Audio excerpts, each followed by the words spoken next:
Mesdames et messieurs, bonsoir. Nous allons revenir aujourd'hui, bien évidemment, sur ce 46e mardi de Hirak pour les étudiants. Vous le savez très bien, cela fait maintenant plus de 10 mois que des milliers de jeunes étudiants se sont réappropriés les rues et ont fait leur espace de ce Hirak. Ils sont aujourd'hui la figure de proue de ce combat, parce qu'ils sont aussi l'avenir de notre pays. Les hommes et femmes de demain ont marché massivement ce matin. Nous y reviendrons en images. Le président du bureau de la Ligue algérienne pour la défense des droits de l'homme d'Oran, Ouharan Kaddour Chouicha, a été remis en liberté provisoire en attendant son procès reporté au mardi janvier, a annoncé le réseau de lutte contre la répression sur sa page Facebook. De son côté aussi, le juge près le tribunal de Constantine a ordonné ce mardi 7 janvier la remise en liberté de l'activiste et journaliste Abdelkrim Zghirish dans l'affaire qui l'oppose au wali de Constantine, annonce le Comité national pour la libération des détenus. Nous tenterons de revenir sur ce sujet des détenus d'opinion avec nos invités. À signaler que pas moins de 200 personnalités, dont Lakhdar Bourga'a, Zahra Darif Bitat, Ali Laskari, Mohsin Belabbès et beaucoup d'autres, ont signé hier lundi un appel à la libération de tous les détenus d'opinion et politique en Algérie. Pour finir, nous parlerons de l'avenir du Hirak. Des Algériens commencent à se poser des questions sur une éventuelle alternative politique qui serait une réponse claire aux manœuvres mesquines du régime portant sur le dialogue et la normalisation après une longue période de brutalisation. Je m'adresse directement au Hirak, que j'ai à maintes reprises qualifié de béni, pour lui tendre la main afin d'annoncer un dialogue sérieux au service de l'Algérie et seulement l'Algérie. C'est ce que Tebboune avait déclaré, le président désigné le 13 décembre dernier, au lendemain d'un simulacre d'élection. Nous demanderons à nos invités donc aujourd'hui à nous éclairer ou de nous éclairer sur les différentes voies possibles qui mèneraient à une transition démocratique sûre et pacifique.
À la normalisation est la question qu'on va se poser donc ce soir et on posera à nos invités aussi.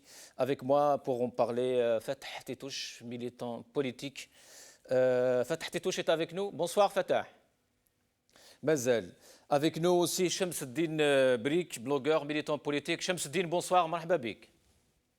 Bonsoir. Ahlan Shamsuddin. Avec nous aussi Nazim Zaidi, cadre à l'UDS, le parti dont Karim Tabou est le coordinateur national. Nazim Zaidi, bonsoir, Azoul. Bonsoir, Fatim. Et bien sûr, pour parler des étudiants, un étudiant avec nous, Omar Tabet de l'université Tizi Ouzou. Omar Tabet, bonsoir. Mazel. Alors, on va commencer peut-être par vous montrer justement ces images, les étudiants qui sont sortis aujourd'hui par des milliers dans plusieurs villes pour scander les mêmes slogans qu'on scande depuis maintenant plus de 10 mois et pour demander ou pour revendiquer une nouvelle Algérie, une Algérie des droits de l'homme, une Algérie de toutes les libertés et une Algérie qui reconnaîtrait tous ses enfants. Zivdio.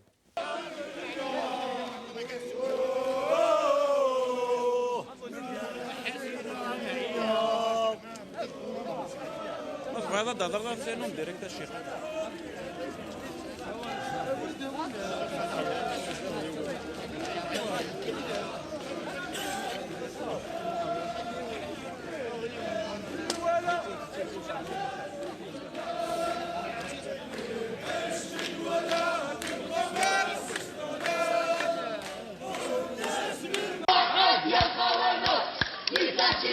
مسيرة الطلبة 46 ثلاثان 46 مدعومة شعبيا ديال الخونة سيسوات ان شاء الله ونحو شكالة ان شاء الله وانا ولا ميروش ما نخافوش من الاحداث بنيت الحواس ما نخافوش من الاحداث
السلمية بولاية عنابة 7 ديسمبر مطالبين بالاستقلال باسترجاع السلطة المدنية.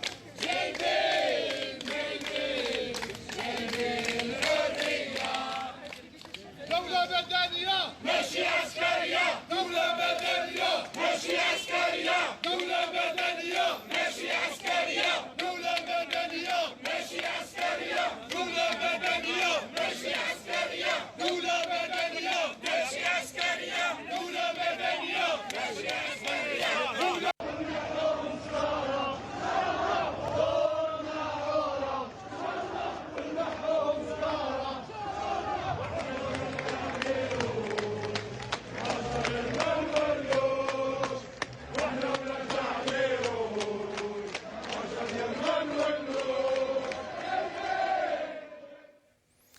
Et avec nous pour en parler, Omar Tabet, donc étudiant à l'université de Tizi Ouzou. Omar Tabet, bonsoir. Azoul.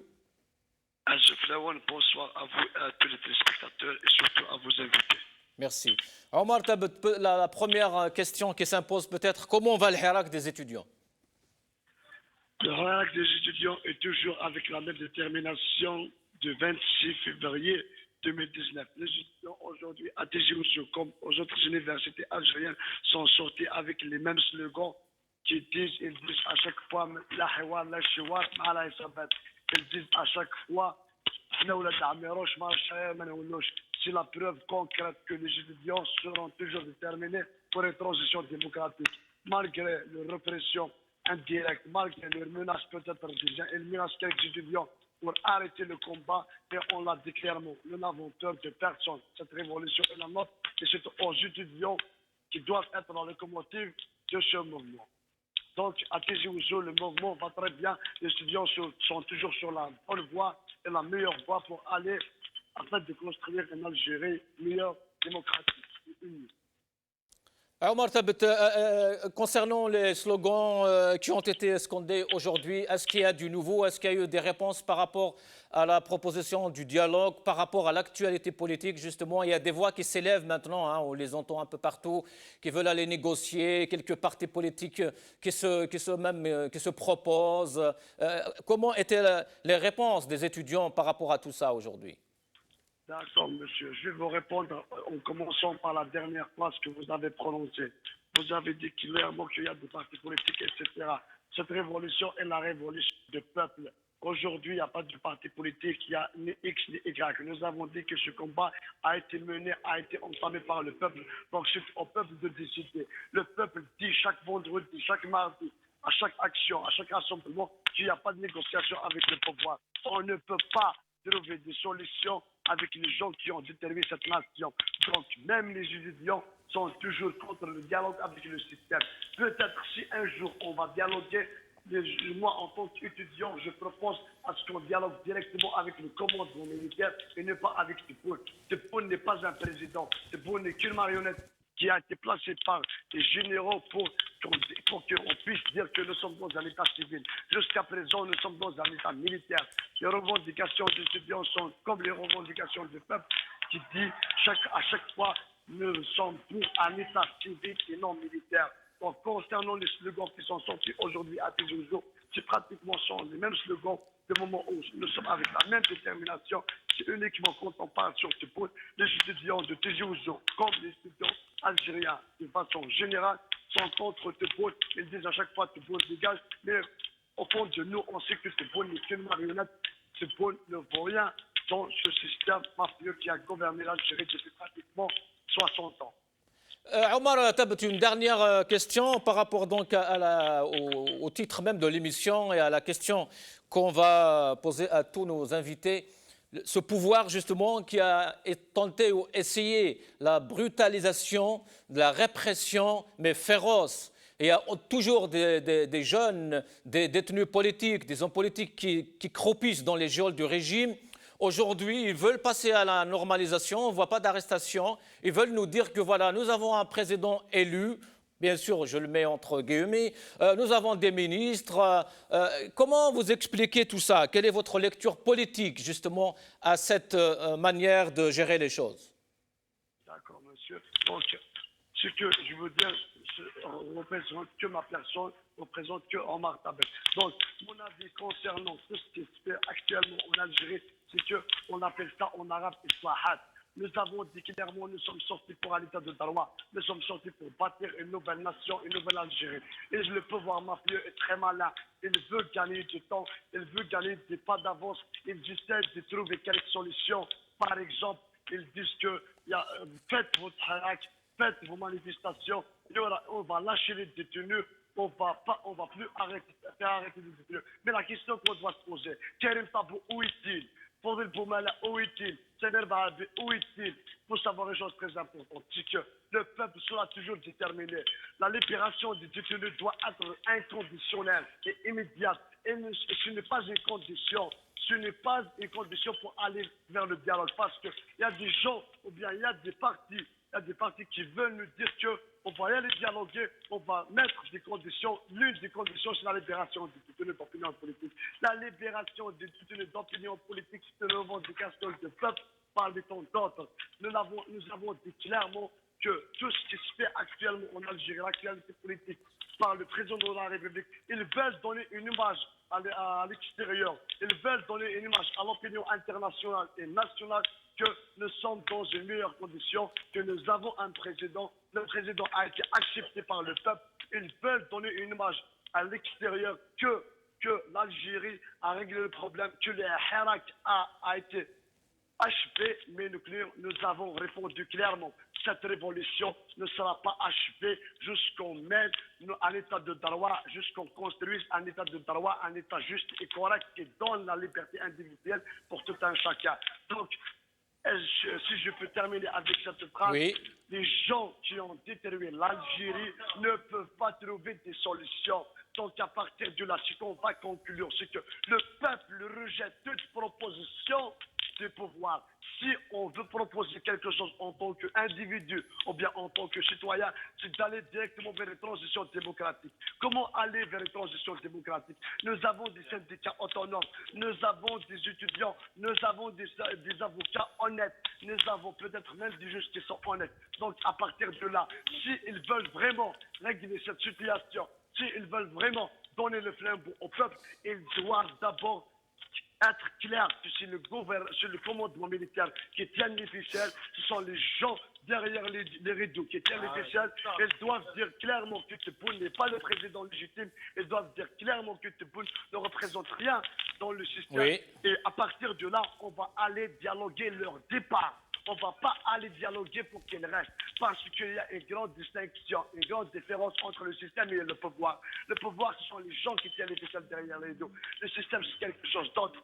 Pas contre le peuple. Nous revendiquons le départ du système et le départ du pouvoir. Le message du peuple est clair. On ne va pas revenir au-dessus parce que si on va rater cette révolution, si on va rater ce combat, il faut savoir une chose, c'est que l'Algérie va subir des vengeance, pas uniquement une vengeance, pas contre des vengeances. Donc à partir de là, si vous me permettez de terminer avec cette phrase, c'est un message que je dois passer à tout le peuple algérien, notamment mes camarades étudiants dans les différentes wilayas. Elles ne peuvent pas arrêter le combat. Et on doit faire une action très importante. Karim Abou, Fodil Boumala et tous les autres détenus qui sont encore en prison, on ne sait même pas leur situation. On ne parce qu'ils n'ont rien fait de mal. Comment se fait-il que Tebboune, qui a son fils dans le président, le président de la République, et que les gens qui sont honnêtes, les gens qui n'ont rien à voir avec les incidents qui ont été déroulés en Algérie, comment se fait-il un terroriste qui appelle aux élections est libre? Comment se fait-il que les gens qui ont tué plusieurs Algériens sont libres actuellement et que les gens qui hésitaient de donner des perspectives? Parce que, un détail très important, je termine si vous permettez, le pouvoir est très malin. Ils savent très bien que Karim Tabou n'est pas à vendre. Ils savent très bien qu'il n'est pas à vendre. Donc, à partir de là, les gens, ou bien les personnes qui peuvent donner des perspectives, les personnes qui peuvent donner des solutions pour le Hirak, les gens qui peuvent donner des perspectives pour aller droit au but, ils les en mettent derrière les barreaux. Par contre, les gens qui sont... Merci. Oui. Merci infiniment. Le combat continue. RZ.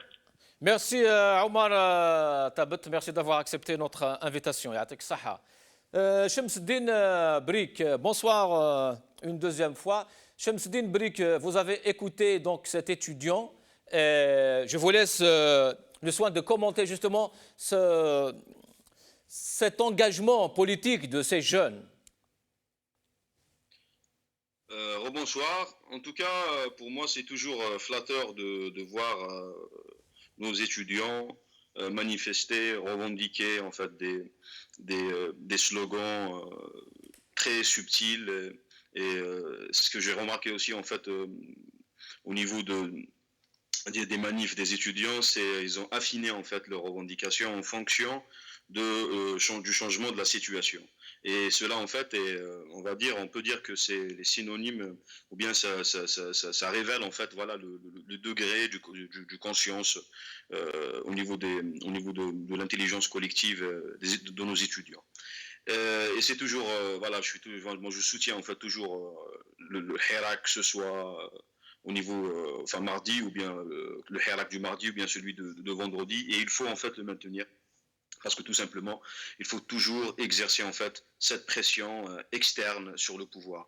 Mais maintenant, en fait, effectivement, je rejoins en fait voilà ce qu'avait dit en fait Ah, Omar, oui. l'étudiant, et c'est intéressant de voir en fait une sorte de, pas de radicalité, mais une sorte de persévérance en fait dans les revendications, une sorte ils incitent vraiment à ce qu'on appelle au changement, à réaliser, à la réalisation de ce qu'on appelle le changement radical, dont on aspire tous. Mais moi, en fait, ce que j'aimerais bien, en fait, voilà, rebondir sur l'idée des mécanismes, en fait, de changement. Comment On effectuer va ce revenir, changement? Shamsuddin, on va revenir justement à cette question. Je vais juste faire le tour par rapport au mardi d'aujourd'hui, au 46e mardi des étudiants. Après, on entamera ce sujet justement du changement et de l'avenir du Hirak. Fatah Tetouche, est-ce que Fatah Tetouche est avec nous? Fatah Tetouche, bonsoir. Fatah Tetouche? Oui, allô? Oui, allô, bonsoir Fatah. Omar Tabet, qui était avec nous là il y a un instant, disait que les gens qui ont détruit l'Algérie ne peuvent pas la construire. Alors, tout d'abord, bonsoir à vous et bonsoir à tous les invités, à tous les téléspectateurs. Oui, par rapport à ce que disait Yemetnar Omar, effectivement, tant qu'il y a encore des étudiants qui s'organisent et qui maintiennent en fait cette mobilisation parce qu'ils en ont conscience que nous faisons face à un régime machiavélique qui a 57 ans, voire plus, de machiavélisme à son actif et qui manœuvre dans tous les sens pour essayer. En fait, le régime a un seul but: étouffer cette révolution, étouffer cet élan populaire et essayer de disloquer cet élan populaire pour après continuer à manœuvrer comme il l'a toujours fait. Et on ne doit pas avoir la mémoire d'un poisson rouge et on doit se rappeler des différentes expériences que nous avons vécues. La dernière en date, c'était l'ouverture par effraction dans les années, fin des années 80, donc en 88, 89. Et comment est-ce qu'il a réussi ce même régime, comment il a réussi à créer une multiplication de partis, de micro-partis politiques comme des partis parasites qu'il va associer à tous les courants politiques existants. Donc toutes ces choses-là doivent rester en mémoire. Nous devons être vigilants par rapport à tout ce qui se fait.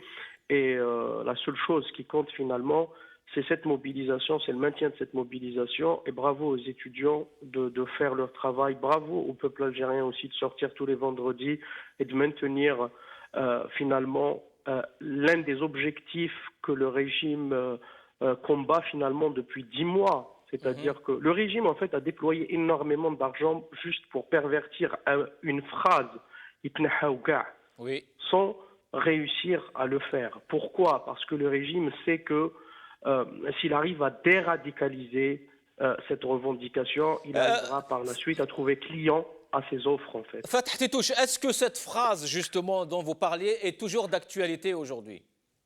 Cette phrase est... Alors moi je viens d'Algérie, le vendredi passé, oui, elle y est encore.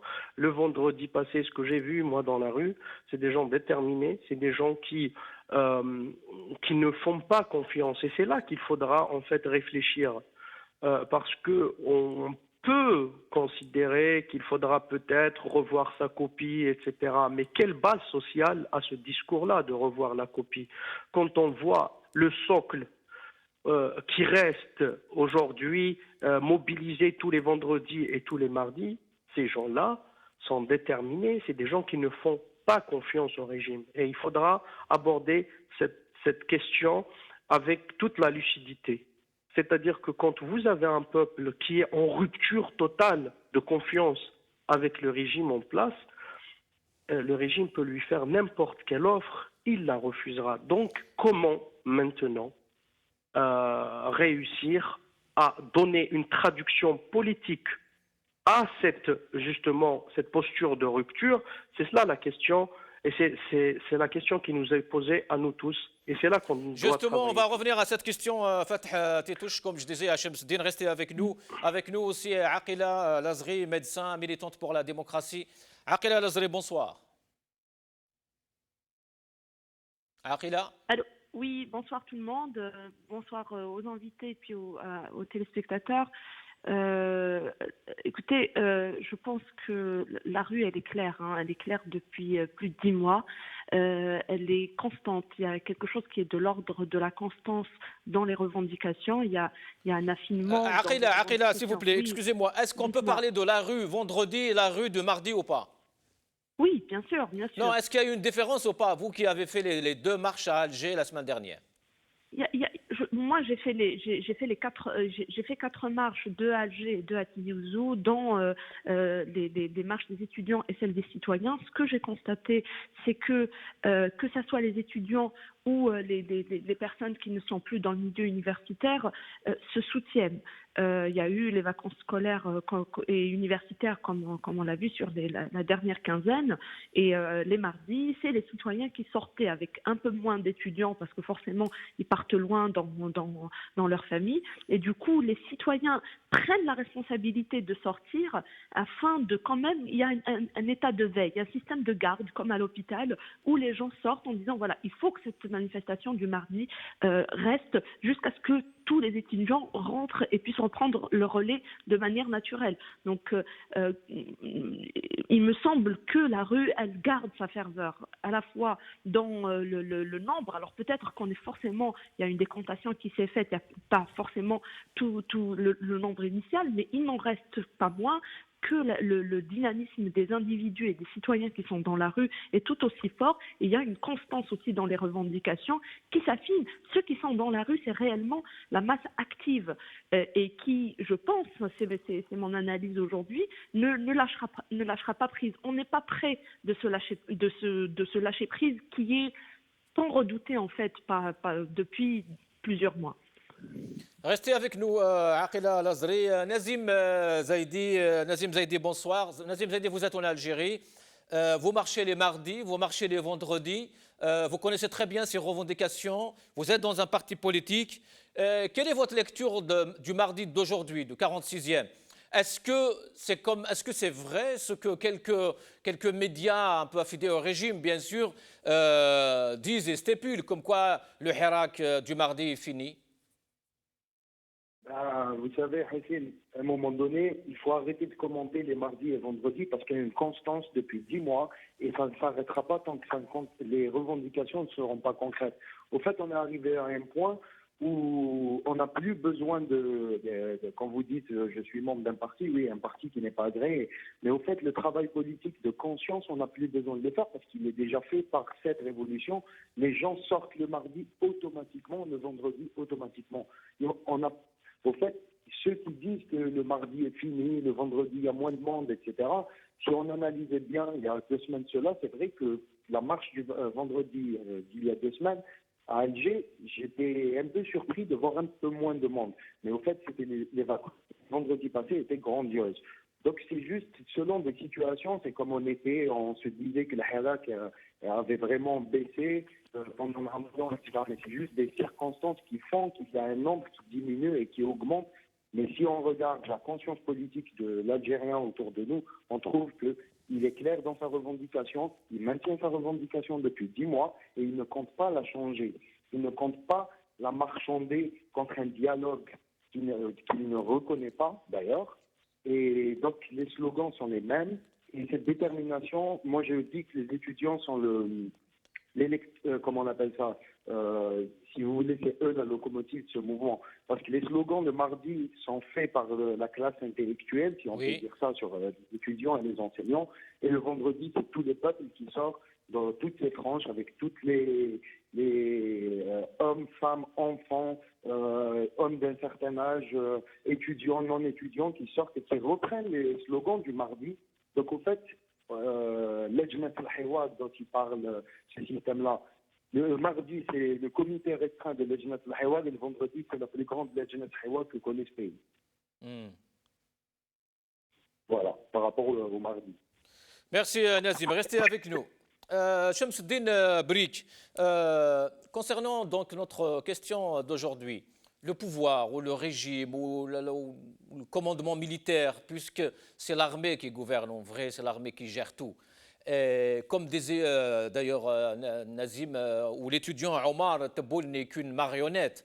Mais cette marionnette ou ce régime a utilisé de la violence, de la répression, d'une férocité inouïe par rapport à ces manifestations à ce Hirak. Aujourd'hui, on voit qu'ils veulent prôner un autre discours de normalisation. Maintenant, nous avons un président, nous avons des ministres, il va y avoir des élections, des législatives, des institutions, mais cela n'a pas fait bouger justement les revendications de ce peuple, comme disait Nazim Zaidi à l'instant. Bon, en tout cas, dans les régimes, l'histoire nous a appris que dans les régimes autocratiques, tous les pouvoirs en fait tentent la même manœuvre qui consiste à, si vous voulez, comment dirais-je, qui consiste à anéantir en fait, ou bien à voilà, anéantir une partie de la liberté collective et individuelle des citoyens. Oui. Et la réinstaurer par la suite en en faisant croire au peuple que voilà que le pouvoir a changé ou bien que le pouvoir compte de changer ses méthodes. Alors et que c'est grâce à Tebboune, c'est grâce au président. Oui. Les détenus politiques, je pense que c'est une erreur du pouvoir. Et réparer l'erreur, pour moi, c'est pas une solution finale, ou bien c'est pas, pour moi, c'est une arnaque, tout simplement. Donc, je pense que le peuple, en fait, a refusé, en fait, ou bien ne va pas se faire avoir. Et là, en fait, voilà, on est vraiment tous rassurés. On constate cela, en fait, par le maintien du Hirak. Par ailleurs, moi, en fait, ce qu'il faut par contre reconnaître, c'est que le Hirak, actuellement, il effectue ou bien il exerce, en fait, une sorte de pression externe. Et cette pression n'arrive pas vraiment à s'infiltrer ou bien à déstabiliser le pouvoir réel.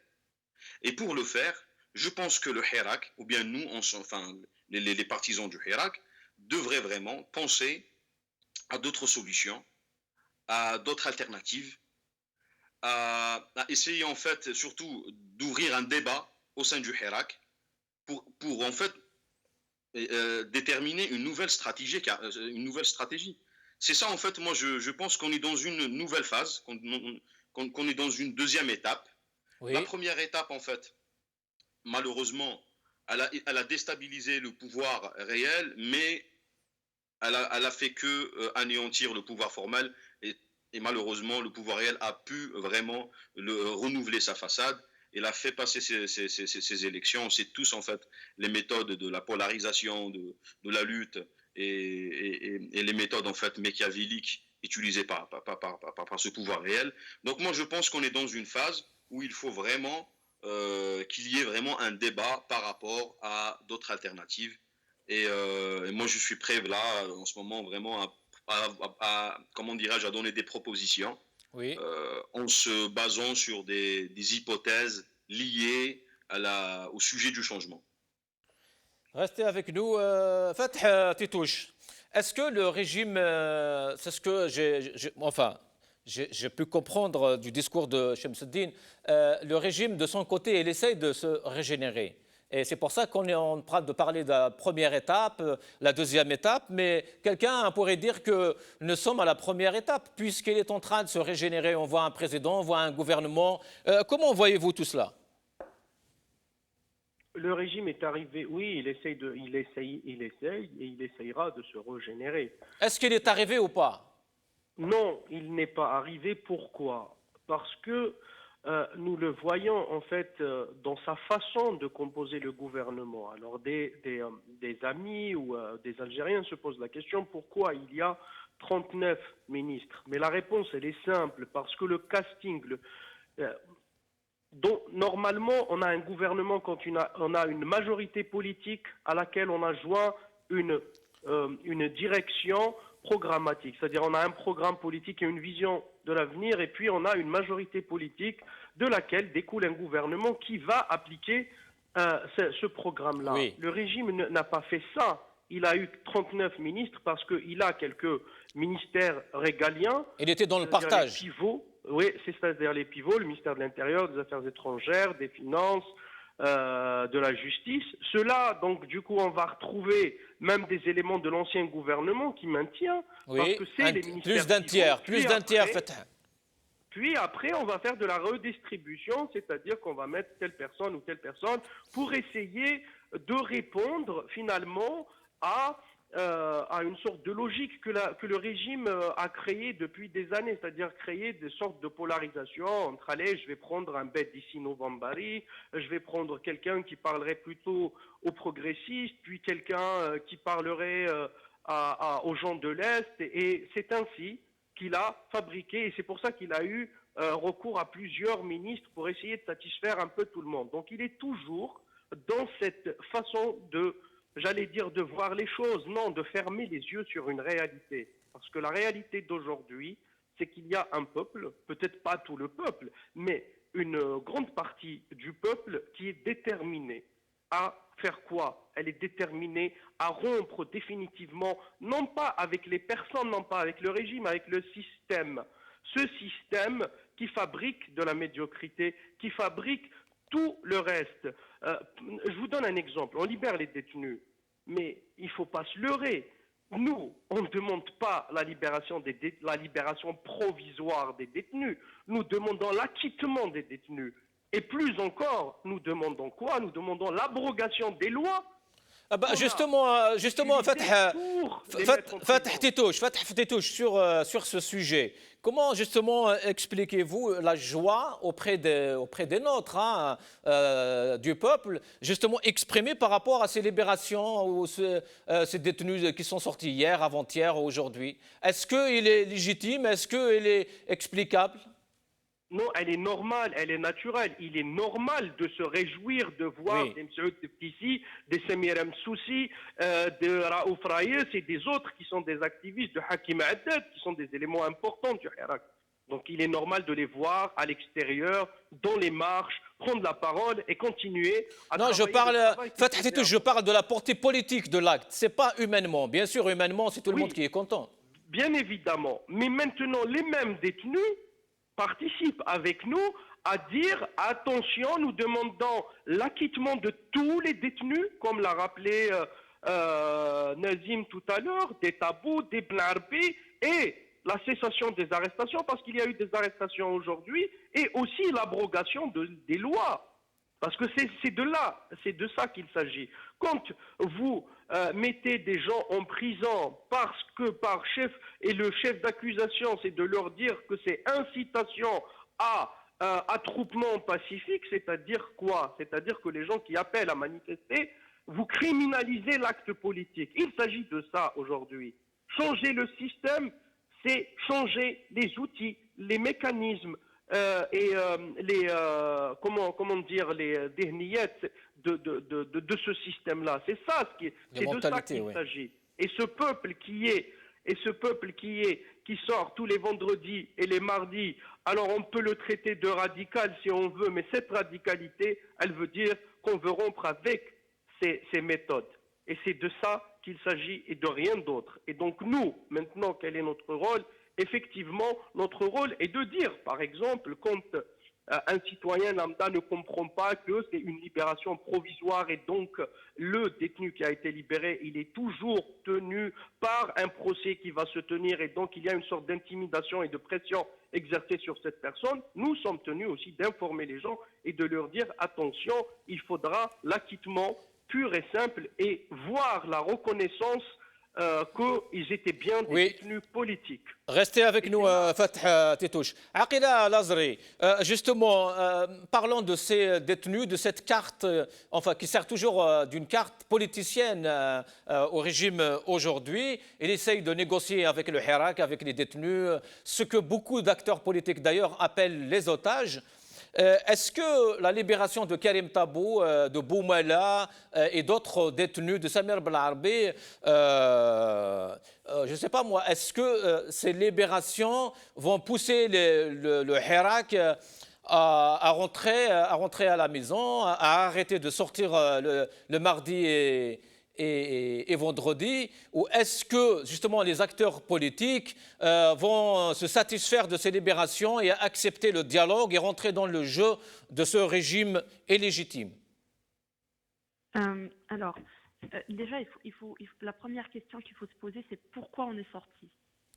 Le peuple algérien n'est pas sorti pour revaloriser ou revoir le prix de la baguette. Les gens ne sont pas sortis parce qu'il y a une loi lambda qui ne fonctionne pas. Le peuple algérien est sorti après 20 ans de règne de Bouteflika, ne serait-ce que pour la période contemporaine, c'est-à-dire les 2 dernières décennies. Je ne parle pas plus du demi-siècle d'abus de pouvoir que ces gens-là ont exercé sur le peuple algérien. Déjà, la question, ils sont sortis pour une vraie revendication, pour avoir un état de droit. Ils sont sortis pour des questions de fond. Ils ne sont pas sortis parce que X ne leur plaît plus ou parce que Y ne leur convient plus ou parce que le prix des pommes de terre est de ceci ou de cela. C'est pas ça la question. On est en train, je pense, nous y compris, avec peut-être des angoisses itératives, en train de sous-estimer l'intelligence populaire qui nous a probablement tous ébahis. On ne l'attendait pas. Les gens sont sortis dans la rue pour changer de régime, avoir un régime démocratique. Le changement de régime en Algérie ne peut plus se faire sans le changement des gens qui sont en train de prendre le pouvoir dans notre pays. La question des détenus, elle pose quoi comme vraie problématique? Elle est en train de poser la problématique qu'on est en train de régler des problèmes que nous n'avions pas avant le 22 février. Avant le 22 février, les gens sont sortis très très rapidement au début contre le 5e mandat et puis très rapidement pour le fameux Itel Haouga. Et aujourd'hui, on est en train de régler un problème qui n'existait pas avant. Bien entendu qu'on est heureux pour la libération de nos enfants ou de nos frères et de nos sœurs. Bien entendu que nous nous battrons jusqu'à la libération de l'ensemble des détenus et ce, sans condition. Et moi, j'irai plus loin parce que tous ces gens-là qui viennent d'être emprisonnés ont quand même sur leur dos un casier judiciaire. Donc, il va falloir dédommager sur le plan moral, sur le plan judiciaire et sur le plan financier toute personne qui a été détenue. Voire pire, plus encore que ça, il faut qu'il y ait un vrai communiqué, une vraie déclaration de ce pouvoir-là pour des excuses publiques, parce que c'est pas normal, c'est un abus, c'est des dérives autoritaires, c'est du totalitarisme, ce qu'il y a. Oui, Aqila Lazri, le régime justement peut même aller vers une amnistie, une grâce présidentielle pour les Tabou, Boumala, Samir Belarbi. Quelle lecture politique vous... Oui. On n'a pas besoin de cette grâce-là. Ces gens-là ont été détenus de manière abusive. Ils ont été pris en otage pour être utilisés au moment donné pour qu'ils puissent, comme le mot qui revient tout le temps, pour cette fameuse régénération. Mais il faut se souvenir, ce pouvoir-là, il a changé de peau à maintes reprises. Il a été socialiste quand il a voulu, il a été démocrate, libéraux, ils ont été islamistes, là ils essayent d'être progressistes, ils essayent de mettre à l'avant-goût les couleurs du drapeau amazigh, ils essayent de former un gouvernement. Mais en fait, tout ça, c'est quelque chose qui est de l'ordre de la distraction. Ils sont en train de distraire l'esprit des gens pour nous empêcher nous-mêmes d'aller sur les vrais débats de fond, sur les raisons pour lesquelles on est sorti. Il faut recentrer le débat sur l'essentiel. Les gens sont sortis pour un changement de régime. Les gens sont sortis pour une rupture systémique. Les gens sont sortis pour pouvoir construire eux-mêmes leur projet de société. Et en face de nous, on a un pouvoir pour qui la seule réelle angoisse et le seul réel désir est celui de rester en place. Et donc, pour eux, l'essentiel, c'est de rester, et pour nous, l'essentiel, c'est qu'ils puissent partir. Et voilà, il y a quand même une dichotomie et puis une contradiction dans ce à quoi nous aspirons et ce à quoi ils aspirent. À nous de ramener tout le temps le débat vers l'essentiel. Les détenus, bien sûr qu'il faut se battre, mais il faut encore ramener. Les vraies questions qu'on doit se poser au jour d'aujourd'hui, c'est comment faire pour structurer l'action politique. C'est ça qui est important. On va revenir à cette question. Aqila Al-Azhari, restez avec nous justement sur le prochain sujet, Inch'Allah. Je repose la même question à Nazim Zaidi par rapport aux détenus. Donc, Nazim Zaidi, dont Karim Taboul, le président de votre parti ou le coordinateur national, est en prison actuellement. Quelle est votre lecture justement par rapport à cette manière de politiser cette affaire ou de jouer avec cette carte des otages politiques? Au fait, il faut en faire une victoire pour le Hirak et non pas pour le système. Les détenus n'ont pas été libérés par le système, mais par la pression populaire et par le maintien de la pression populaire durant 10 mois. Si ces détenus ont été libérés, posez-vous la question, c'est juste un changement de stratégie du pouvoir, parce que si vous remarquez sur les 10 mois, si on analysait la révolution, au départ de Abdelaziz Bouteflika, quand il est parti, il n'y avait pas encore de répression. Oui. Il jouait sur l'essoufflement et sur le pourrissement de la révolution. Quand ils ont vu que la rue continuait, ils ont utilisé la carte de la répression. Après des mois de répression, la rue ne s'est pas arrêtée. Le slogan disait « Le slogan dit « Si vous tirez sur nous, nous ne nous arrêterons pas ». À ce moment-là, ils se sont vus obligés d'aller vers ce qu'ils appellent l'apaisement. Mais bien sûr que ce n'est pas de l'apaisement tant qu'il y a une épée Damoclès sur tous les détenus vu qu'ils sont en liberté provisoire. Mais nous nous réjouissons de leur libération parce qu'ils ont rejoint leur foyer et ils ont rejoint leur peuple. Et aussi, quand on voit le vendredi les détenus qui sortent jeudi soir et qui vendredi sont dans les manifestations, je dis que ce n'est que l'amplification du Hirak. Le fait d'avoir relâché les détenus nous met dans une position de force et nous continuons pour que tous les détenus soient libérés. Et ce n'est pas une victoire du système, parce que peut-être que le système s'est dit qu'il allait utiliser ça comme une carte politique. Mais au fait, ils ont mal fait. Pourquoi ?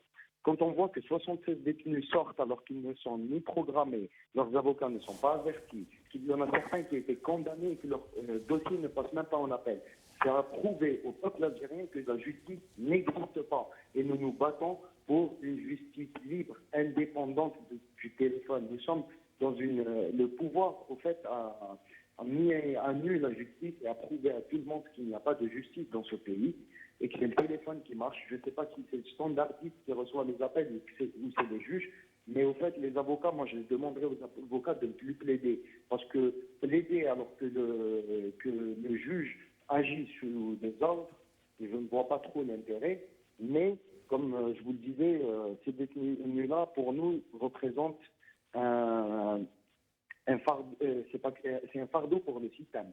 Parce que Nazim Zaidi, comment imaginez-vous justement le Hirak après la libération de Tabou, Boumala et Samir Belarbi?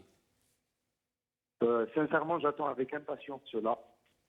Parce que nous avons besoin d'une scène politique forte. Et Tabou, Boumala et Belarbi sont des acteurs de la scène politique algérienne très forts. Ils ont animé cette scène-là pendant des mois et des mois jusqu'au jour de leur arrestation. Et d'ailleurs, si vous remarquez, depuis leur arrestation, nous avons une scène politique qui est quasiment morte. Nous avons un manque flagrant de politiciens qui proposent des choses, qui donnent des perspectives. C'est pour cela que ce sont eux qui ont pris en prison. Nous avons d'autres politiciens qui essayent, qui travaillent, mais tout seuls, ils ne peuvent pas le faire. Et le retour de ces hommes-là, d'abord, j'aimerais les voir dans leur foyer avant tout, humainement parlant, et politiquement, nous avons besoin de leur présence pour aller vers un front du Hirak. Restez avec nous, Nazim. Shamsuddin Brik, Nazim Zaidi nous disait, il vient de dire une belle phrase, c'est qu'à manque de personnalité politique sur le terrain aujourd'hui, où sont-ils passés ces hommes politiques, ces personnalités politiques, à part un ou deux, trois partis politiques quand même qu'on voit un peu dans la rue? Oui, effectivement, nous avons constaté durant 11 mois l'incapacité d'une élite politique à s'y imposer au sein du Hirak, à surtout s'unir pour proposer vraiment une feuille de route, essayer en fait, voilà, on va dire d'attirer le Hirak vers elle. Nous avons constaté que des communiqués comme ça dans la presse nationale, et puis il n'y a pas derrière une stratégie de communication. Donc moi en fait, ce que je propose, pour moi en fait, il faut que la pression populaire, ou bien la pression populaire, elle devrait mûrir. Et elle devrait se transformer en vrai contre-pouvoir. Parce qu'on constate que le Hirak, il a fait que déranger le pouvoir formel ou bien le pouvoir de façade. Chemseddine, je pense que enfin, l'Algérien qui vous écoute en ce moment dirait tout simplement que la révolution est mûre. Les Algériens, c'est des millions dans la rue. C'est peut-être la question, c'est comment donner une traduction politique à cette force. Mais elle est mûre. Elle est mûre en termes de conscience politique. Oui. Elle est mûre parce que les répercussions du Hirak, ou bien le Hirak, il nous a permis en fait de se réconcilier avec la politique. Mais elle n'est pas mûre par rapport à la structuration, oui, par rapport à l'exercice de la politique. C'est vrai, un peuple ou bien une société apolitique et qui a été marginalisée par un pouvoir, et on sait tous en fait comment Bouteflika, surtout l'époque de Bouteflika, comment il a instauré la médiocrité sur la scène politique et la scène même la société civile. Donc tout cela en fait, même l'absence enfin il y a pas l'Algérien en fait voilà lambda, il ne fait pas confiance aux politiques. Il ne fait pas confiance à la politique. Oui. Il n'aime pas, il pense que la politique c'est l'accès à la corruption ou bien l'accès au pouvoir qui et il ne sera pas forcément incorrompu parmi les autres. Moi, je pense qu'actuellement, il faut qu'on passe à la structuration. La structuration, elle permet quoi? Elle permet en fait, comment dirais-je, l'affinement des revendications, la négociation, mais tout d'abord, il doit y avoir une légitimité au niveau du Hirak pour ces représentants ou bien pour cette structure qui doit négocier et imposer au pouvoir formel en fait des concessions vraiment intéressantes et importantes. C'est-à-dire que nous avons... Chemseddine, est-ce que ce n'est pas reconnaître ce régime qui est légitime justement? Justement, sur le plan... en fait, il y a toujours dans le monde des idées une confrontation entre l'idéal et le réel. Oui, sur le plan idéalement, ou bien sur le plan de l'idéal, ou bien... On sait tous qu'il n'y a pas de légitimité, théoriquement il n'y a pas de légitimité, mais le réel c'est autre chose. Tebboune, c'est le président de l'Algérie.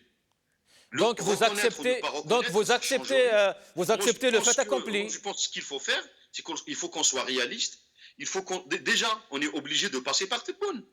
On ne peut pas passer par, si il y aura une négociation réelle, je parle d'une vraie négociation, je parle pas de dialogue, je parle de négociation. Oui. C'est-à-dire si on arrive vraiment à avoir une structure ou bien à avoir des représentants ou bien des porte-paroles qui imposent une négociation, à ce moment-là, c'est Tebboune qu'on aura en face. Donc je pense que la question de la légitimité, on la laisse pour les philosophes, pour les gens le monobérin, les gens qui parlent de théorie, oui, légitimité. Mais là, il faut penser le réel. C'est ça en fait ce qu'il faut faire. Nous avons une réalité. Nous avons un pouvoir en place avec ces deux façades, et en face, une pression populaire, ou bien une révolte populaire, qui n'est pas structurée. Donc, par conséquent, la structuration, je pense, c'est la prochaine étape où qu'il faut vraiment essayer de... Mais Chemseddine, qu'allez-vous répondre justement à ces millions d'Algériens qui disent non à cette représentativité? Ah non, on n'a pas fait un sondage. Je pense qu'il y a un radicalisme, ou bien une radicalité au sein du Hirak, mais ça ne veut pas dire que les gens refusent la représentation. Le problème, on ne peut pas juger tant que l'élite n'a pas proposé vraiment une réelle feuille de route avec une stratégie de communication. On a 45 ou 50 feuilles de route, mais que des communiqués au niveau de la presse. Donc on ne peut pas réellement mesurer si le peuple refuse ou accepte cette proposition, bien cette nouvelle stratégie. Justement, on va poser la question... Laisse-moi juste finir. Oui, bien sûr, allez-y.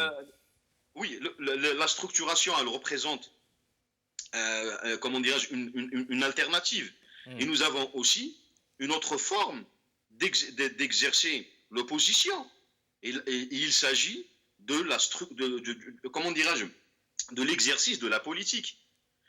Le Hirak nous a réconciliés avec le débat public, avec avec ce qu'on appelle ce qui se passe en fait dans le pays. Tout le monde maintenant s'y intéresse à tout ce qui relève du pouvoir. Mais maintenant, il faut aussi qu'on passe à la structuration politique. C'est-à-dire il faut qu'il y ait des partis politiques émanant de ce Hirak, ou bien des syndicats, les milieux associatifs. L'essentiel, il faut reconstituer la scène politique qui avait été biaisée par Bouteflika. Moi, je pense que le Hirak nous a donné une chance, une vraie chance pour, d'une part, exercer la pression interne et essayer de structurer en même temps le Hirak, et d'autre part, exercer ce qu'on appelle la pression plutôt externe et la pression interne en essayant de se réconcilier avec l'exercice, surtout au niveau local et au niveau régional. Oui. Il faut que les hirakistes prennent ou bien deviennent des maires. Il faut qu'il y ait des députés émanant du Hirak. Il faut participer à la vie politique. Évidemment, pas dans ces conditions, Oui. mais le jour où le pouvoir cède, le jour où il y aura une certaine, on va dire, concession, il faut en profiter le maximum. Je ne veux plus, par exemple, de Naïma Salhi et de spécifiques au niveau du Parlement. Le Hirak, il est rempli de têtes et d'étudiants et des militants politiques qui peuvent vraiment exercer la vraie politique et qui peuvent même s'y opposer au pouvoir au niveau de toutes les assemblées élues. Restez avec nous, Shamsuddin Brik. La question est à Fatah Tétouche. Fatah Tétouche, alors sur cette question de représentativité donc du Hirak, est-ce que vous êtes d'accord avec ce que vient de dire notre ami Didine? Alors déjà, pour être d'accord ou pas d'accord, il faudrait que je comprenne exactement ce qu'il dit, parce que j'ai l'impression qu'il y a une contradiction de fond. C'est-à-dire qu'il y a tout un discours au départ, puis il finit par dire il faudra des conditions. Eh bien, c'est ça. Et des concessions. Et des concessions et des conditions, c'est exactement de ça qu'il s'agit. Maintenant, quand on parle de structuration, moi je reviens d'Algérie. J'ai assisté à une réunion dans un local. Je peux vous promettre que l'adresse du local a été changée 4 fois. Ouais. Et la dernière adresse, c'est-à-dire là où s'est tenue la réunion, je l'ai su 6 heures avant. Pourquoi? Donc entre parenthèses, Fatah Tétouche, rien n'a changé. Mais non, mais il faut comprendre ça. Ça veut dire quoi? Ça veut dire qu'à chaque fois que l'adresse de la réunion, elle est su par le régime, il y a des pressions qui sont exercées pour empêcher la tenue de quoi? D'une réunion. Oui, voilà, de personnalité indépendante. Donc quand notre ami Shamsuddin nous dit qu'il faut se structurer et qu'il nous dit qu'il faut être réel, eh bien, la réalité, elle dit qu'aujourd'hui, pour tenir une réunion, c'est le minimum. Quand on veut créer un parti, quand on veut créer une organisation, quand on veut structurer la société, le minimum est de pouvoir tenir une réunion. Quand on n'arrive pas à trouver un local pour 60 personnes pour tenir une réunion, ça c'est vraiment un problème. Quand par exemple il y a eu des tentatives de nos amis de Tlemcen de s'organiser et que 3 jours après ils ont reçu tous des convocations, puis une deuxième convocation et des menaces d'être mis en prison, et il s'agit de ça, ça aussi c'est du réel. Mais Fatah Tétouche, ce que veut dire Shamsuddin aussi, c'est que si demain vous manifestez votre envie, justement, volonté d'aller, de travailler, de collaborer avec ce régime, il vous permettra d'organiser ces réunions, de faire des meetings. Non, ce n'est pas ce qui va permettre le régime. Le régime veut maintenir les lois, ces lois liberticides, ces lois qui nous empêchent de nous réunir, ces lois qui nous empêchent. Par exemple, il veut créer un parti. Oui. J'invite Shamsuddin d'aller lire la loi sur les partis politiques. Je l'invite à aller lire. Et pour voir quel processus il faut pour créer un parti politique. D'accord, Fatah Tétouche, excusez-moi. Fatah Tétouche, oui. Si la loi, justement, la Constitution, la Constitution est changée, mais Tebboune est toujours là, c'est lui qui est derrière. Est-ce que c'est possible dans ce cas? Mais évidemment, s'il y a des conditions de créer des partis, de créer des organisations et d'organiser de la société, qui va dire qu'il ne faut pas organiser la société? Qui? va dire qu'il ne faut pas organiser la société? Mais la question, elle est là. Elle est Même, centrale, même cette si question des Tebboune libertés. n'est pas légitime, le peuple dit qu'il n'est pas notre président. Non, mais on peut ne pas reconnaître Tebboune et s'organiser. On peut continuer à être dans la rupture avec ce régime-là et de tenir ce discours de rupture parce que nous savons qu'il faut rompre complètement avec ce régime et nous organiser. Mais justement, je dis ça pour dire qu'il y a énormément de tentatives d'organisation. Oui. Alors peut-être que notre ami Shamsuddin ne les voit pas parce qu'elles n'arrivent pas à se concrétiser, parce que le régime les empêche. Donc quand on parle du réel, il faudra connaître ce réel-là, cette réalité, et ne pas se contenter de ce qui est apparent. C'est-à-dire qu'on n'a pas d'organisation. Il faudra se poser la question pourquoi il n'y a pas d'organisation. Et il faudra arrêter d'insulter aussi les dizaines de militants, les centaines de militants qui essayent chaque jour de faire quelque chose, chaque jour de s'organiser. Ça, c'est une petite mise au point par rapport à cette histoire de réel et pas réel et qu'il y aurait des rêveurs peut-être et que d'autres sont beaucoup plus concrets. Maintenant, si on revient, je donnais l'exemple des partis politiques. Alors Nazim, il est là. Le parti de Karim Tabou n'est pas agréé à ce jour. Alors il a fait une demande d'agrément, d'agréer son parti qui date de quelques années. Il n'est pas agréé à ce jour. Donc il faudra connaître la nature de ce régime. Le régime, qu'est-ce qu'il veut faire? Il veut faire exactement la même chose, c'est-à-dire être au commandement de ces partis qui vont se créer et accorder des agréments selon un seul critère, qui est: est-ce que vous êtes radical? Est-ce que vous voulez vraiment changer de système ou est-ce que vous voulez prendre votre quota? Voilà de quoi il s'agit. Aujourd'hui, il s'agit d'une redistribution des quotas, c'est-à-dire revenir à l'avant 22 février, à une gestion des élections par quota. Donc on va donner quelques sièges à tel parti, quelques sièges à tel parti, et puis on va faire une reconfiguration de l'Assemblée nationale avec des quotas pour chaque parti pour faire la même chose à peu près avec ce qu'on a fait avec le gouvernement actuel. Il s'agit de ça. Et qu'est-ce qui empêche ça? Ce qui empêche ça, c'est d'avoir le contrôle justement de ces outils-là. Et pour avoir le contrôle de ces outils-là, il faudra rester vigilant. Maintenant, je suis d'accord avec Shamsuddin qu'il faudra arracher comme préalable les libertés fondamentales, Oui. c'est-à-dire les libertés de créer un parti, les libertés d'expression, ouverture du champ politique et médiatique. Voilà les questions centrales sur lesquelles nous ne devons jamais céder. Fatah Tétouche, il y a peut-être une autre question qui est soulevée un peu à droite à gauche, c'est comment éviter le piège de la coloration idéologique lors de la prochaine organisation justement de ce mouvement, de ce hirak ou de cette révolution? En fait, ce hirak a rejeté, à juste titre, il a rejeté cette coloration idéologique ou cette polarisation idéologique parce qu'aujourd'hui, il s'agit de questions métapolitiques. Il s'agit de la construction d'un état de droit, donc qui va au-delà, qui sont au-dessus des questions idéologiques. Maintenant, il y a une autre polarisation qui s'est mise en place, mais elle est normale et il faudra en débattre.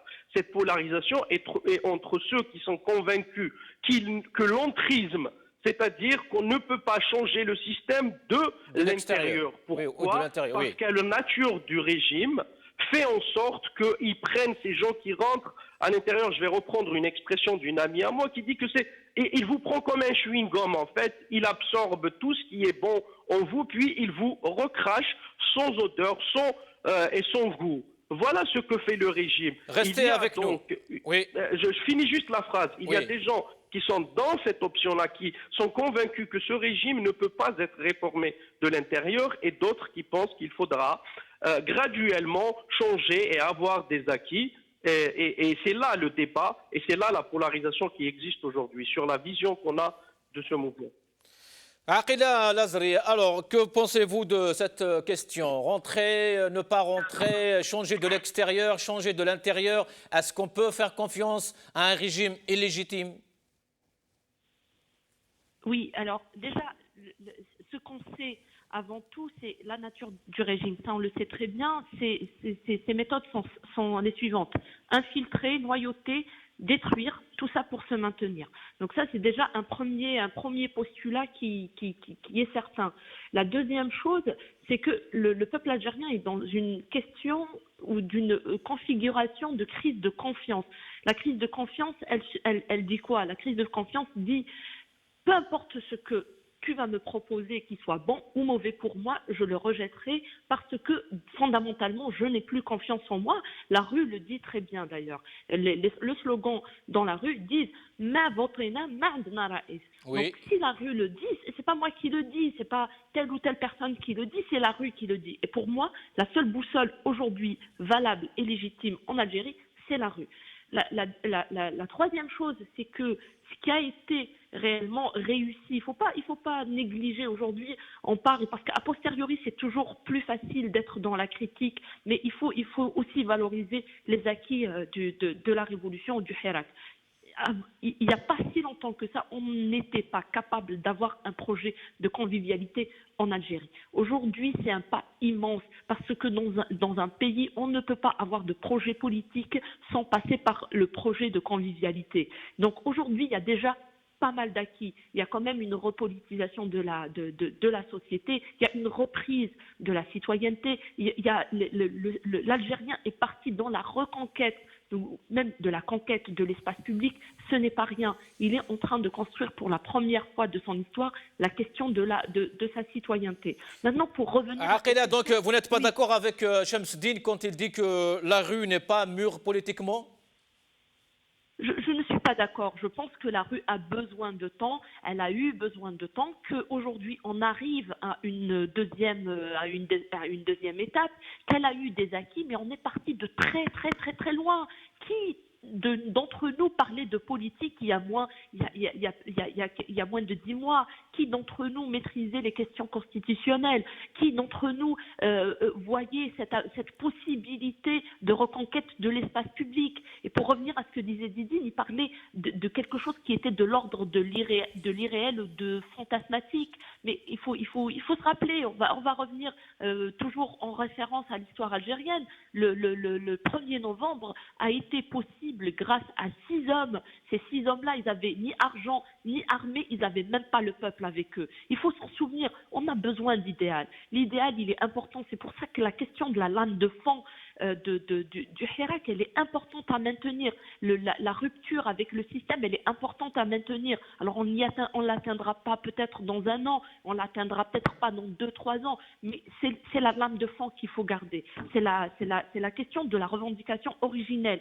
Après, effectivement, là où je le rejoins, c'est qu'on est arrivé à un moment où il y a des personnes qui ont émergé, il y a des personnes qui sont volontaires, il y a des personnes, beaucoup d'Algériens qui sont prêts à accorder leur vie, qui ont un patriotisme exceptionnel. Et ces gens-là, il est temps que ces gens-là se manifestent et que ces gens-là s'amarrent autour de projets communs. Il y a beaucoup de feuilles de route et beaucoup de gens qui ont réfléchi à des sorties de crise. Je pense réellement et très sincèrement que nous n'avons pas de divergence fondamentale sur les questions de principe, à savoir les questions qui sont autour de la démocratie, de la justice, de la liberté de la presse, les préalables qu'on exigerait et qu'on exige sans concession auprès de ce pouvoir. On ne diverge pas sur les questions essentielles pour l'avenir du pays et, comme on dit, tout ce qui monte converge.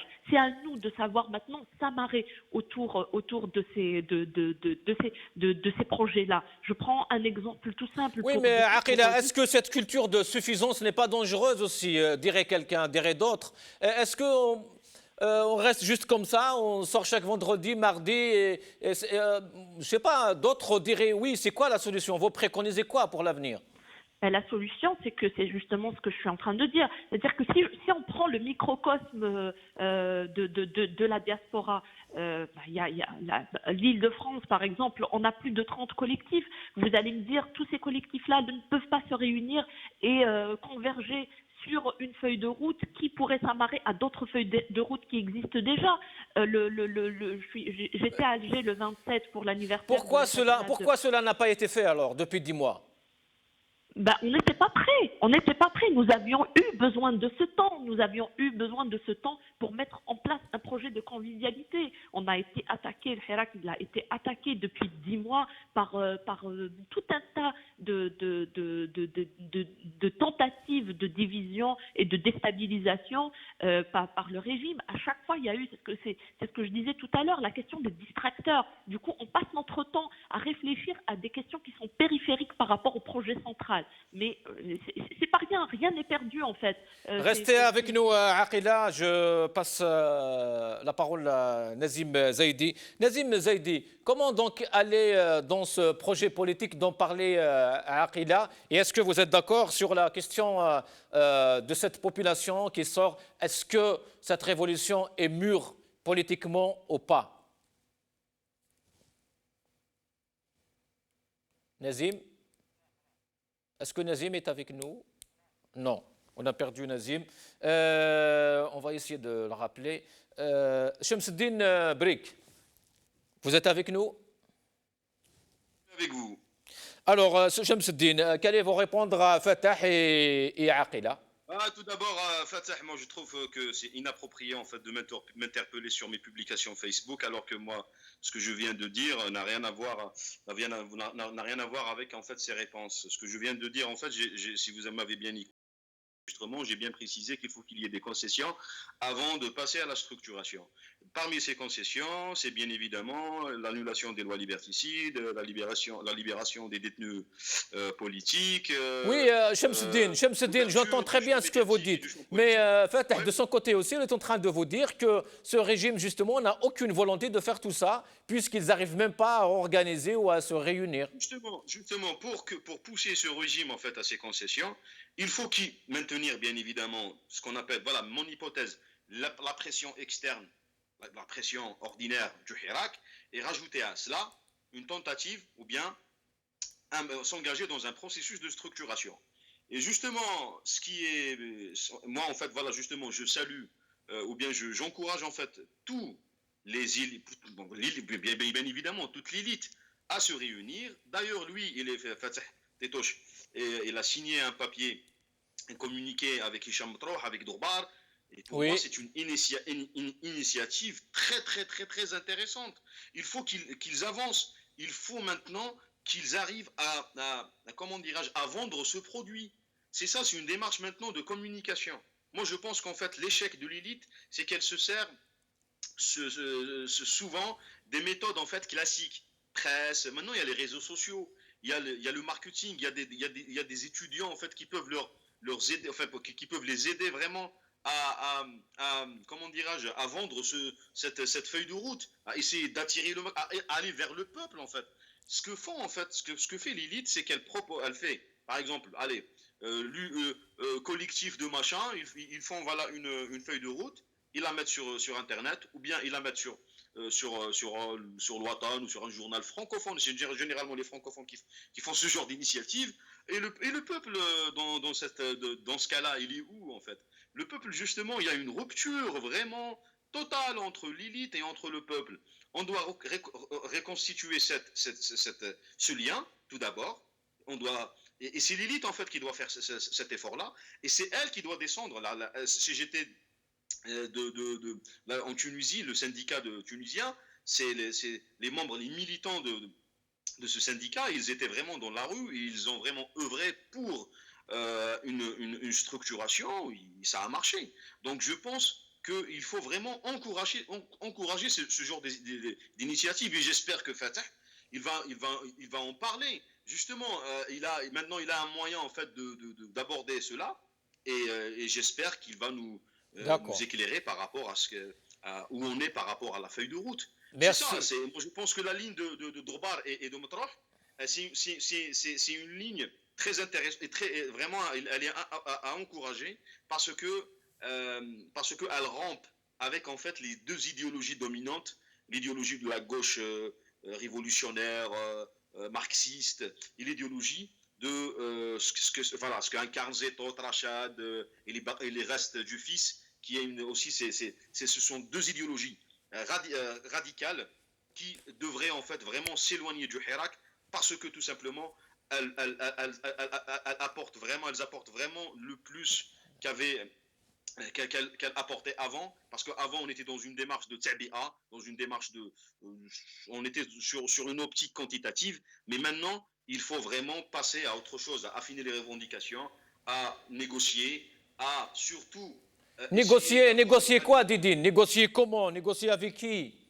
voilà, négocier comment, négocier quoi? Il faut tout d'abord, si on arrive à structurer le Hirak, Oui. on va dire que tout cela, c'est acquis et on pourrait l'avoir. Et c'est réalisable.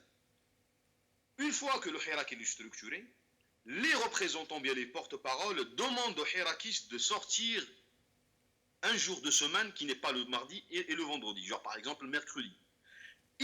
Si il y aura comment dirais-je, une acceptation, une adhésion au sein du Hirak, il va y avoir du monde. À ce moment-là, le gouvernement, il va constater que ces gens, ou bien ces représentants, ils ont la même mise sur le Hirak. Ils contrôlent le Hirak. On a besoin de qiyada. Même, en fait, c'est une loi naturelle. On ne peut pas rester comme ça, dans l'anarchie. Et par la suite, moi je pense que c'est à ce moment-là où les représentants essayent de maintenir la pression pas en modifiant, mais en rajoutant à la sortie de mardi au vendredi d'autres jours de contestation, en proposant même des grèves. Et à ce moment-là, je pense que si on arrive à faire mal, il va y avoir vraiment une structure qui contrôle le Hirak, le pouvoir, il sera obligé de négocier. Restez avec nous, Didine, restez avec nous, on arrive à la fin de l'émission, malheureusement. Fatah Titouche, comment concilier entre cette position de Didine et celle du rassemblement, par exemple, du RCD? Les maires du RCD aujourd'hui à Béjaïa ont publié un communiqué, là où ils disent, je les cite, nous, maires du Rassemblement pour la culture et la démocratie RCD de Béjaïa, décidons de ne pas accrocher le portrait de Abdelmajid Tebboune dans nos bureaux et enceintes dans nos mairies. Communiqué du RCD Béjaïa. J'aurais vraiment préféré ne pas commenter les activités du RCD et des partis politiques, mais bon, vous m'y obligez. Je pense que derrière cette posture-là Didine ou Shamsuddin, à juste titre, aurait déclamé une sorte de discours, de double discours en fait, un discours de rupture, mais derrière, j'aimerais bien savoir la position du RCD par rapport aux prochaines législatives. Est-ce qu'il poserait bien des conditions de transparence et de libération de l'espace politique et médiatique avant d'aller à ces élections législatives, ou est-ce Alors je rappelle Fatah, je rappelle que des assises des forces de l'alternative démocratique sont programmées pour le 26 janvier. Oui, pour le 26 janvier, mais moi j'ai des informations qui me disent que le RCD ira aux législatives. Alors j'aurais pas aimé commenter cette information qui n'est pas vraiment une information parce que c'est des bruits de couloir, mais bon, voilà. Donc du coup, là où je rejoins justement Shamsuddin, c'est que ces partis politiques-là rapidement, Fatah, on arrive à la fin. Voilà, font partie du problème. Maintenant, par rapport à Didine, bien évidemment que je n'attaque pas Shamsuddin parce que c'est en plus d'être un ami, c'est quelqu'un qui a donné énormément et qui donne chaque jour énormément. Elle n'est pas là la question.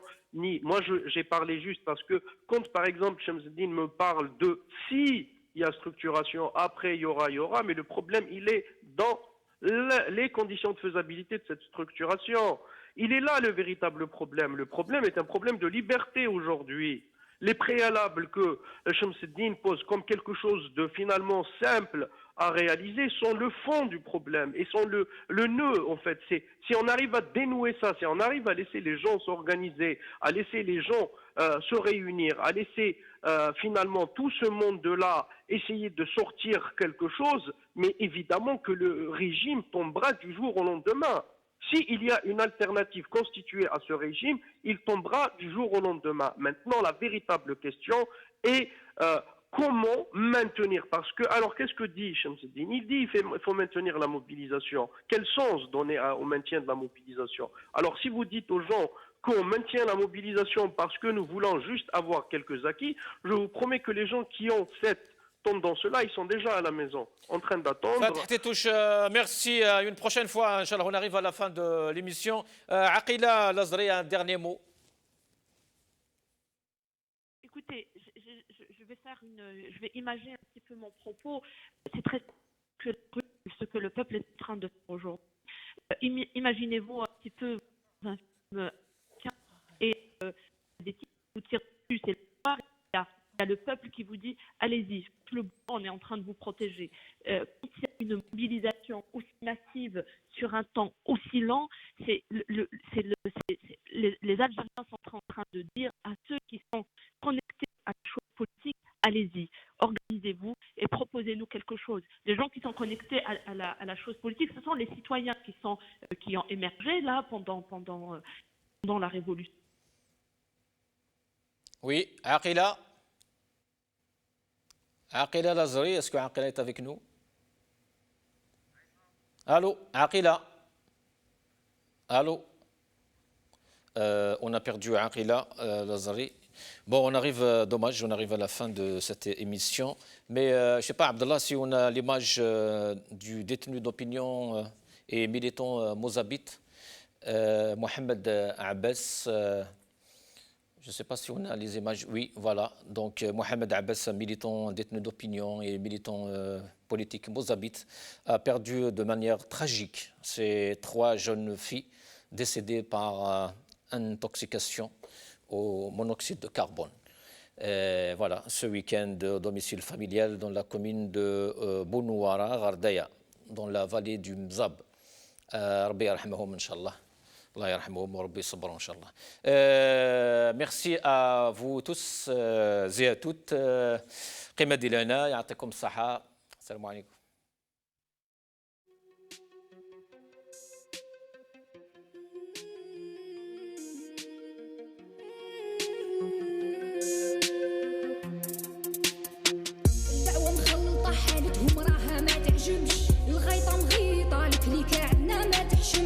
شبيبة نايضة راو داير روحو ما يسمعش مزبلة واجدة والتاريخ يا خو ما يرحمش الخمسة ماكلات صفحتكم ما نطوات معول تخلطها وتخلي فيها غير الفتات الأميمة ما نسات جبدتها اللي نشوات 10 سنين تيروريزم وزدتو 20 ما كفات زوالي ولد بلاد جدو كي جدي عليها مات يا الخاين لاقت بك من يدك هربت ما ولات تروح وقاع تطير وقاع ويبقى غير الحجر في القاع يا مالك الضيبع بقرت لي تماما تنباع توكسيك توكسيك راها توكسيك الحالة مخلطة ويقول لي خليك من البوليتيك توكسيك توكسيك راها توكسيك تتنحو كاع بيك من ريفولوسيون باسيفيك يا بنتي ما نهناش ملكية ما نهضراش واش ما خسرناش في بلاد العياش شبيبة ما تعياش على بلادي ما تفراش يا بنتي ما نهناش ملكية ما نهضراش واش ما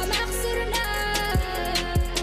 في بلاد العياش شبيبة ما تعياش ولاش سماح ولاش توكسيك راها توكسيك